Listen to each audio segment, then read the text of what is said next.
Hello everyone, and welcome back to day 15 of the 30-day building challenge with me, Nisi. It's day 15, it's crazy. Day 15 brings a big transition for us. We are jumping into a creative world. This is my creative test world. It's not very pretty here. It really isn't. There's a lot of things going on, and it feels like a good representation of my brain. There's just a lot of unfinished thoughts and ideas here, and a couple of sheep just roaming about, not much going on, lots of empty space. Don't look at that. I might be recording my intro after I built the thing because I messed things up. Anyways, today we're building a house on the moon. Let's get started. I'm gonna do a crescent moon, but just to get started, I thought it'd be smart to do a circle so we have a good shape of the moon. I might actually just fill this whole thing out since we are in creative, but if you go at building this in survival, you probably only want to build up the actual crescent moon shape itself, which probably would mean we get rid of some of these blocks and then carve out some sort of pattern like this. The opening on the crescent moon side is where the house is going to be. Now I know according to laws of physics that makes no sense because the dark side of the moon in a crescent moon, it's still the moon. There's not a hole in the there's not a hole in the moon to put a house in. But either way, this is Minecraft and we can do whatever looks aesthetically appealing, which is okay, yeah, kind of like that. And then we can maybe go in even more here, get rid of this line. Can you see it sort of connecting like that? I think that's gonna look really cute. There we go, we have a nice crescent moon shape, but it's very, very flat. I mean, it's 1 block wide, isn't it? So it's gonna look a little bit weird if we put like a fairly big house on this. So I'm gonna need to kind of push it out a little bit and create more of a spherical shape here. Don't know exactly how I'm going to do that. I'm kind of going to eyeball, but I would recommend, probably in hindsight, is to use some sort of sphere generator tool, whether that's just using our website and then copying the dimensions, or if you use like World Edit or something. Probably making this a sphere and then carving out the hole for the house is a smarter idea than doing whatever I just did. There we go, we have a little bit of shape to our moon now. I haven't bothered doing the backside, to be honest, guys, just to be transparent. This is completely flat on the other side. But this, this section looks a little bit better. So let's get started on the house here on the moon. Kind of want to try going for a purple color scheme. I kind of see this base, I suppose if you can call it a base, as something you could build in the end. So I'm not sure what blocks I'm going to use yet, but definitely want to play around with the different shades of purple we have in the game. And we have, purple, we have all kinds of terracotta, the blue ones, then we have the glazed purple. We have amethyst as well, and honestly even copper could kind of go with some of these shades. I'm not sure, but I feel like it might.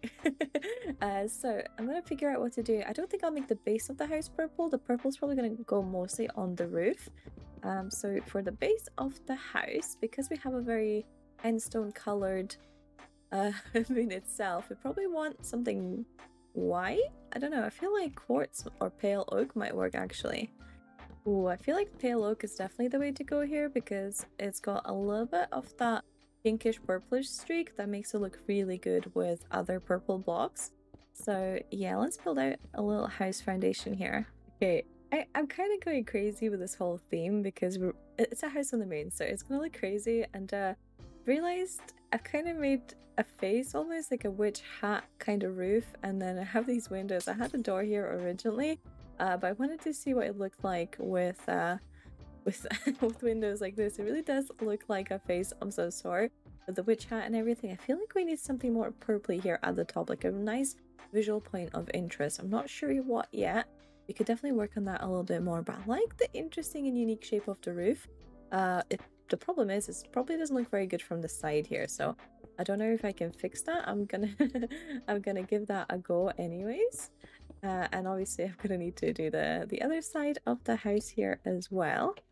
I'm going all out with this purple theme, and honestly, this kind of works. I think it looks so cute and lovable, but something about the house itself is extremely plain compared to everything else that's going on in the area. I mean, this kind of like the pearlescent frog light with the chains hanging off, I don't know, it has this kind of magical feel to the place. Like, this moon is very enchanted, but let's actually work on this house because for some reason the front of it is not working for me. So maybe it's these windows, maybe it's the shape. Maybe it's something else. Let's refine that a little bit. I think this is one of those builds that looks way better from afar. Look at this thing. It's full of magic. I am in love. Wait, I've just noticed we're missing a block here. How did that happen? That's not the right block. Here we go. Look at this thing. Oh my goodness. I actually kind of really want to build one of these in the end now. I don't normally build in the end. I don't have the resources for this because I don't have like any purple blocks in my own survivor world, but this looks amazing. Actually, the color scheme was really tricky to work with, but I'm happy with what we did. The only thing I'm not sure about, like, I'm still kind of nitpicking. Should this be a coral? Oh, that feels too samey. I don't know. There's a lot of different things you can do here to play around. I'm quite proud of what we've done here. So let's take a closer look at all the colors going on. We have a little bit of the pink and the cherry blossoms. We have the pink signs, pink trapdoor, and then we have slightly less pink kind of looks things in here with the copper. Now we kind of fade the copper by using a light gray stained glass paint here. So that kind of makes that color not as bright. Then we have the hanging roots, which kind of blend in nicely with the pale look. They don't look as bright as they normally do. And then of course we have all the flowers, the corals, the saplings here for a little bit of plant life. And then just a whole bunch of purples and lilacs and all those sort of colors.